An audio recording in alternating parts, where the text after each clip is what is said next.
Miami Dolphins head coach Mike McDaniel and general manager Chris Grier met with the South Florida media yesterday for their end-of-season press availability, and they shared quite a bit in perspective to the 2023 season and the outlook for 2024. That today on Locked On Dolphins. You are Locked On Dolphins, your daily Miami Dolphins podcast, part of the Locked On Podcast Network, your team every day.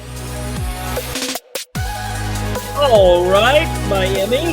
Welcome to another episode of Locked On Dolphins. It's your team every day here on the Locked On Network. I'm your host, Kyle Krabs, a lifelong Miami Dolphins fan, host of Locked On Dolphins, co-host of Locked On NFL Scouting. You can find our shows on YouTube or wherever you listen to your favorite podcast. Tip of the cap to our everydayers, because it is your team every day. We don't just say it, we live it here on the Locked On Network. Today's episode is brought to you by LinkedIn Jobs. LinkedIn Jobs helps you find the qualified candidates that you want to talk to faster. Post your job for free at linkedin.com/LockedOnNFL. That's linkedin.com/LockedOnNFL to post your job for free. Terms and conditions do apply.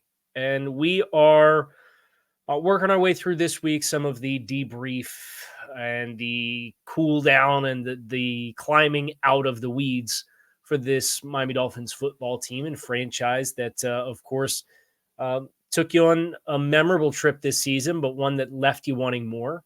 And we had a chance to hear yesterday from Mike McDaniel and Chris Grier as they spoke with the South Florida media.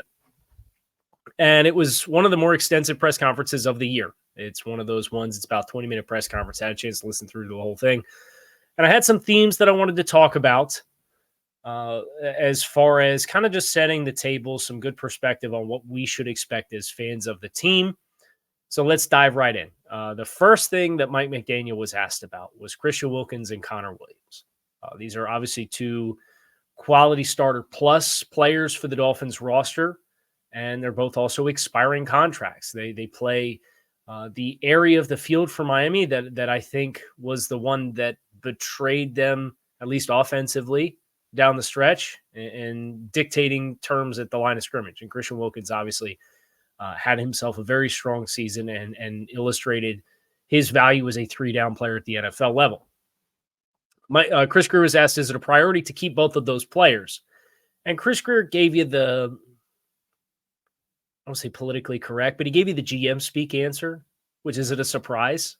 But as you work your way through this press conference, I do think there were some things you could maybe read between the lines on a little bit. He was said about both players, they've earned the right to be free agents. Christian and I actually had a really good conversation today. I was very happy for him. He bet on himself after a summer of negotiations where he made a couple offers, and one we felt very good about was fair, and he and his representation said as such, but we couldn't close the gap at the end. So he bet on himself, and it paid off for him. I'm very happy for him. So we'll stay in communication and see where this ends up. But he's earned the right to be a free agent. Again, I'm happy for him. We drafted him here, developed him here, and he's the type of person we're looking for, so we'll see what happens. Public posturing, maybe to some degree, but at the same time, it does feel like Miami's not going to bend over backwards and completely acquiesce to every request that Christian Wilkins has. Now, I think his market, and especially with the production that he put on the field this year, with nearly double-digit sacks, probably justifies him getting into the ballpark of dollars where he wants to be. I think common sense will probably prevail here. And as far as Connor Williams, Mike McDaniel said, or Chris Grier was asked about the offensive line play seemingly not being as effective once he went down against Tennessee. Grier pointed to some success that they had running the ball against Baltimore and Buffalo. Shouted out Lee Mickelberg coming in and battling through his injury, his calf injury, and playing. But he did say Connor was playing some good football for us in the leadership he provided. Unfortunately, football injuries happen. He's been great communicating with Mike McDaniel through us here at the end of the season. Again, we'll stay in touch with him and see what happens. You do have a numbers crunch to some degree. You're going to have to make a decision on what to do with the quarterback contract. But all of this trench stuff, the Dolphins, I think, do have the opportunity to, depending on what happens with, say, Teron Armstead, who left open the idea of retirement when he spoke to the media in their exit interviews. And that one's really important because the way that retirement works, there's no designation for retired players as far as the salary cap purposes go. And the Dolphins restructured Teron Armstead's contract last year. But when you look on the salary cap resources, you look specifically at the figure if you were to cut a player pre and post June 1st. And Teron's a little tricky with the interpretation of that because he currently has $5 million of his salary for 2024 that's guaranteed. So if you look at cut Teron Armstead, it reflects a $5 million fully guaranteed salary, and the rest of his salary guarantees on March 19th. But if you retire, you don't collect that salary. So as long as there's no lump sum that's due before the start of the season, Miami theoretically will only owe him the 3 years of prorated money from his money that's already been paid out with his signing bonus and his salary last year, which adds up to about $19 million in cap space that needs to be allocated. If Teron Armstead were to file his retirement after June 1st, then you are theoretically getting into being able to distribute and treat it like a post-June 1st cut, which means you'd have $6.3 million in dead cap this year versus a $20 million dead cap hit that he's on the books for if he plays. You're talking about opening up about $14 million in cap space if Teron Armstead retires. And Teron, to his credit, he played for the Dolphins down the stretch, but he also played less than 50% of the snaps this season. If you get the development of the Teron Armstead retirement, and the Dolphins are able to do whatever finagling and fun money is required from a salary cap purpose to ensure we're going to take a cap hit this year in dead cap, and then we'll take a cap hit again next year with the remaining voided dollars that he's leaving behind, you're saving about $13 million this year, and you'd save about $8 million next year. You take that. Now, I don't think you quite have the numbers crunch as it pertains to Wilkins probably being a $24+ million a year player, and Connor Williams looking for the top of the center market, that's $12, $13 million. And if Teron Armstead goes, I'm absolutely advocating the return of Connor Williams because he played really high quality football when he was on the field, and he's largely not had injury issues during his time in the NFL. He just so happened to have it in the same year in which everybody on the Dolphins, aside of the quarterback, had injury issues. The contract talks with Wilkins and Williams, little non-committal, little public posturing, not putting out any level of desperation. He was asked about Tua Tagovailoa as well, Chris Grier. Last offseason, you guys didn't have contract talks with Tagovailoa. You said that you'd see how the season played out. Is it your intention and your desire to strike out a long-term deal with Tua this offseason? Is the question. Chris Grier says, we've had conversations. Like we said, we wouldn't talk through the season in terms of contract, but we've stayed in touch with his agents and have had good conversations throughout the year. We never talked about money or anything, just good conversations about where he is in the relationship with Mike McDaniel and the team and everything that he's done. So the goal is to have him here long-term playing at a high level. That's always the goal, and we'll continue to communicate with him through the offseason here. Like we've said in the past, you guys know me, we don't really talk in the media through all that stuff, so we'll just keep those talks internal with his reps. He was asked about the average market of new quarterback contracts being about $50 million a year, and they were very quick. Mike McDaniel made a joke, are they representing Tua? So they were quick to kind of gloss over the dollar amount as well. I certainly think that's a dollar range for Tua Tagovailoa that would be very ambitious in my mind as far as contracts go. I think there's a middle ground if you are to strike out a deal with your quarterback to continue on the pathway that you're on and stay committed to trying to build upon what you have, but not just paying out the next highest market contract just because you're the next guy to sign a deal. I don't think that's necessarily where this team should go. But Chris Grier does say it is our goal to have him playing long-term at a high level here. That's always the goal, which makes sense because he's the one you have, and the Dolphins did not do a very good job early into his career with loving the one they're with. But we would also be lying to be a little concerned about the way the season ended for the Dolphins. And it's our job to try to compartmentalize and filter through everything and determine how much of this was on the coach, how much of this was on the quarterback, how much of this was on the injuries, how much of this was on the other personnel. And we have a lot of work to do in that regard. And those are things that you have to do before you make the kind of decision that the Dolphins are going to potentially make with a contract extension and figuring out what dollars make sense, pun intended, I guess, for all parties. We're going to continue here, talk a little bit about the perspective of the 2023 season. Mike McDaniel and Chris Grier both asked about that next year on this episode of Locked On Dolphins. It's the start of the new year, and every small business owner is asking themselves a singular question. What's the one move I can make that will take my business to the next level in 2024? LinkedIn Jobs knows that your success all depends on the team you surround yourself with. That's why LinkedIn Jobs has created the tools to help find the right professionals for your team faster and for free. LinkedIn is not just another job board. It's a vast network of more than 1 billion professionals, which makes it the best place to hire. Hiring is easy when you have that many quality candidates. So easy, in fact, that 86% of small businesses get a qualified candidate within 24 hours. That's why small businesses rate LinkedIn Jobs #1 in delivering quality hires versus leading competitors. LinkedIn also knows that small businesses are wearing so many hats, they may not have the time or resources they'd ideally like for the hiring process. Thankfully, with LinkedIn, the process is intuitive, quick, and easy. Post your job for free at linkedin.com/LockedOnNFL. That's linkedin.com/LockedOnNFL to post your job for free. Terms and conditions do apply.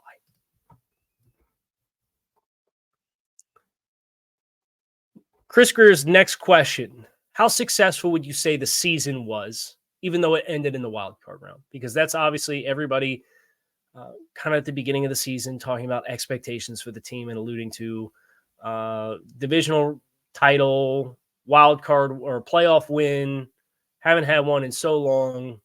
Those have to be the defining factors of a successful campaign for the Dolphins. They, of course, go 11-6. They lose their final 2 regular season games, and then they lose on the road in the playoffs. And if you didn't hear, I thought Daniel Jeremiah had a really on-point observation about the Dolphins and their pathway to success. And I'll just paraphrase it real quick. But he did say Daniel Jeremiah moved the sticks, of course, with NFL Network. He's outstanding football mind, former scout. That the Dolphins are a team more so than most other teams. Their margin for error for where they play their playoff games is smaller because their identity as an offense right now is as a precision passing offense. Now, and he said their season effectively ended, even though it technically didn't end, when they lost in Week 18 at home, which I think is true. I think all expectations went out the window when that game was decided in the way that it was. Anyway, Chris Grier asked, would you say the season is, how successful would you say the season was even though it ended in the wildcard round? Chris Grier's answer was as such. It's always a bit of a trick question because the goal is always to win the AFC East, then win a playoff game, then win the Super Bowl. We fell short of those goals, I would say, in year 2 of what Mike McDaniel and his staff has done, especially not making excuses through the injuries that we had with 12 or 13 offensive line combinations, losing all the pass rushers, outside linebackers, running backs banged up here and there. They did a fantastic job working through that. Our players deserve a lot of credit. I mean, they battled their rear ends off, I'm paraphrasing, through everything and working and just buying into what the coaches are preparing. Last week, we probably had the oldest outside linebacker group in the history of football playing out there. There were a lot of successes, a lot of things we're happy about. But at the end of the day, you know what our goals are, and we'll keep working to achieve those, which I think is the proper perspective. I think there's a lot of, and I'm planning on doing this as a show this week. The answers that you had, the questions that you had answered for better or for worse this season. And there's a lot of answers that you had that were for the better. But the raw outcome at the end of the year was still disappointing. It's kind of that difference between success and successful. If you want to just boil it down to a binary yes or no success, if you fell short of your goals, then the answer is no.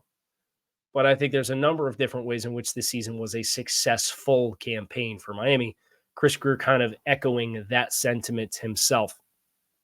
Mike McDaniel asked about this 2023 season and how much this offseason will you, Mike McDaniel, spend studying why you were 10-1 against non-winning teams and 1-6 against playoff teams? And Mike said a fair amount. I think we talk all season about progressing to be your best, and we weren't.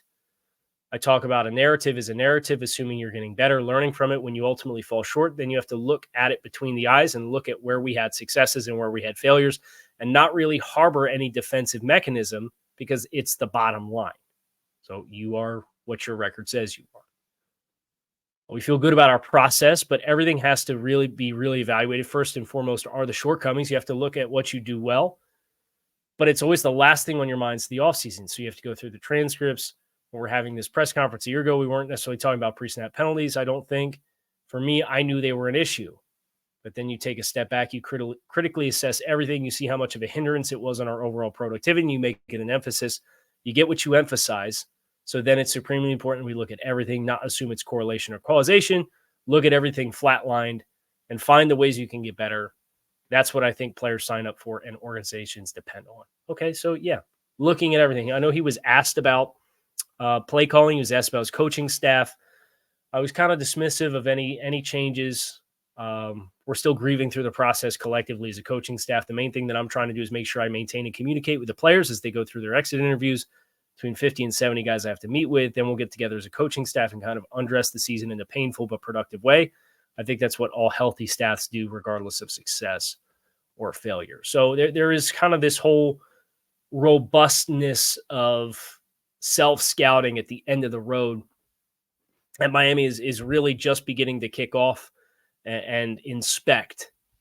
And for the Dolphins, they'll come up with their own answers, and we're going to try our best, at least here on the show, to kind of run parallel to that and explore some of those storylines and objectives for ourselves as well. The last thing in this group was Chris Grier, and I think this was a good one for Dolphins fans to hear, whether you want to hear it or not. I know there's some people that it doesn't matter what Chris Grier does. You've had enough of Chris Grier, and that's fine. I'll do my best to present the facts and then present my opinion based on trying to educate myself as best as I can individually. And if you disagree with me, that's okay. Well, healthy discourse is fun. Healthy discourse is healthy. Chris, after making the playoffs the last 2 years, the losses have amounted to where you guys have the longest playoff win drought after the Lions win this weekend. What would your message to the fans be that you're a little closer to a win than the last 20 years? Chris Grier, first of all, congratulates Detroit, Dan Campbell, Brad Holmes, gave them a shout out. But for us, we're going to keep grinding, chopping wood. We have a good roster. We know that we'll keep adding and the team will look different as we know every year. And this is why I wanted to read this, because I think this is especially pertinent. It's one of those things that you hear that's actually tangible and meaningful insight to the team. As we know every year, 30 to 40% or more of rosters change annually. But we'll find ways to have good players here and be competitive. We are very excited about our core nucleus of players. We will be competitive. The goal is to win the AFC East, win a playoff game, and ultimately a Super Bowl. That's the goal of all 32 teams. And it's no different for us. So the perspective being, and I think when you do your offseason projections and you're trying to formulate what this is going to look like, it's healthy to remember 30 to 40% of your roster will be different annually in the NFL, sometimes more. For Miami, I think you look at a lot of the expiring contracts. I think you'll selectively prioritize who's back, and of those players, based on how they've allocated big dollars elsewhere, I think for flexibility's sake, you'll probably see a lot of one-year contracts. And the players that they sign in free agency right now is the complementary players and peripheral players on both sides of the ball are probably going to be one-year contracts so that you can maintain that flexibility year over year. And then if you get a guy in-house and you fall in love with him, you can give him a contract extension. But I think that's it. It really hit home for me because we keep talking about the expiring contracts, and obviously everybody knows Connor Williams and Christian Wilkins and Rob Hunt and Raekwon Davis, at defensive tackle, that whole room aside of Zach Sealer expiring contracts right now.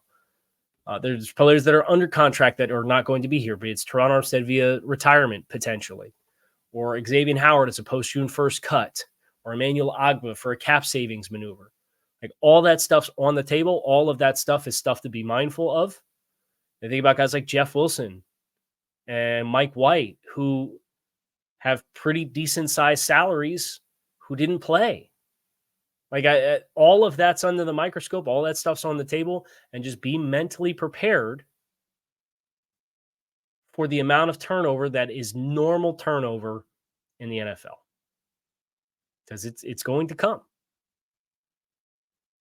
But as long as your nucleus is tied in and you can find the right complementary players, and then you can find some successes in the draft, and that's something the Dolphins are looking at, having a bigger role of their offseason as right now in the past few years, although they were asked about that. We'll leave that for changes coming or not.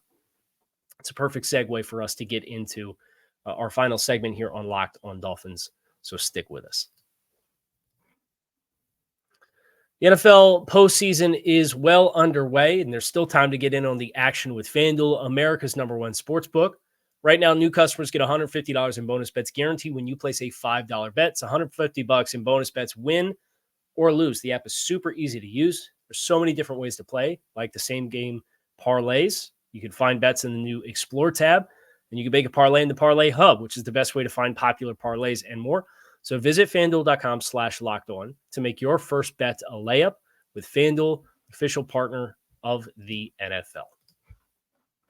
I know we all use sports as kind of our escape from some of the crazy realities of real life, but if we could just talk for a minute about prepping for real life, according to the FDA, pharmacies are running out of antibiotics like amoxicillin right in the middle of the worst flu season in over a decade, which is scary stuff. I can't imagine a more helpless feeling than a supply chain issue keeping one of you, your loved ones, my loved ones from the life-saving medication that they need. Thankfully, we'll be okay because of Jase Medical. Jase Case is a pack of 5 different antibiotics to treat a long list of bacterial illnesses, including UTIs, respiratory infections, skin infections, and others.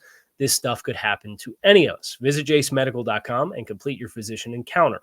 Be reviewed by a board-certified physician, and your medications will be dispensed by a licensed pharmacy at a fraction of the regular cost. It's never been more important to be prepared than today. So go to jasemedical.com and use offer code LOCKEDON to get $20 off your first order.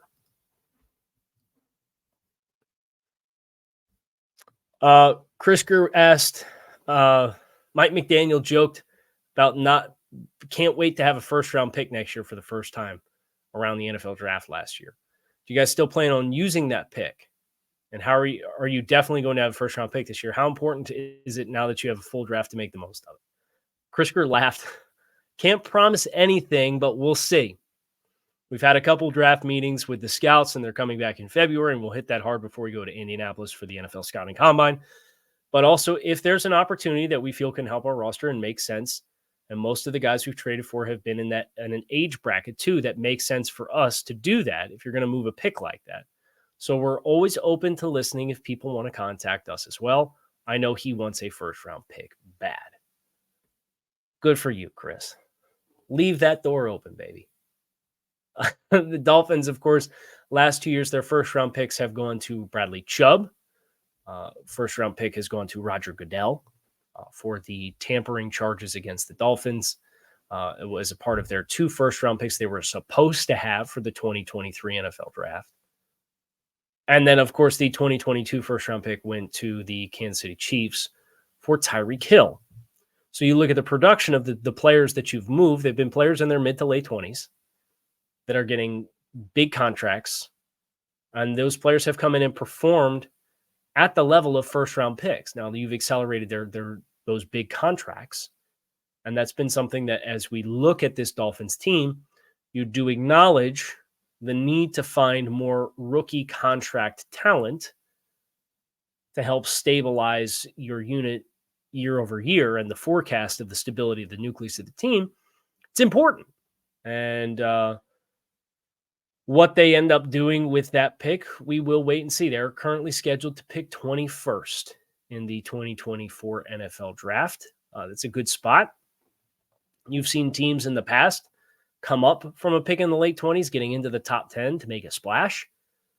You've seen teams in the early 20s move out of the first round altogether and toll more draft capital. You've seen teams select all pro caliber players in the early 20s. So like there's going to be a number of different avenues that this team can explore. Mike McDaniel was asked about coaching staff changes. He said, very happy with the way our coaching staff responded to the various things that happened during the year. We ended the season with losses, knowing how they invested in their players and tried to give them their best chance. That's what I was left with. And I've just been inundated with trying to connect with, as a head coach, you're talking to guys every day, but you don't get those extended conversations that's entirely just about them and where their game is at. It's kind of what I've been inundated with. Besides having a staff meeting, I haven't really talked to or thought about the coaches, to be honest. I'm sure there will be some changes. I think Danny Crossman, as a coach who was kind of on a hot seat last offseason and brought back, and the excuse was with the injuries, the special teams unit suffered because primary special teams players were playing offense or defense. And that was true.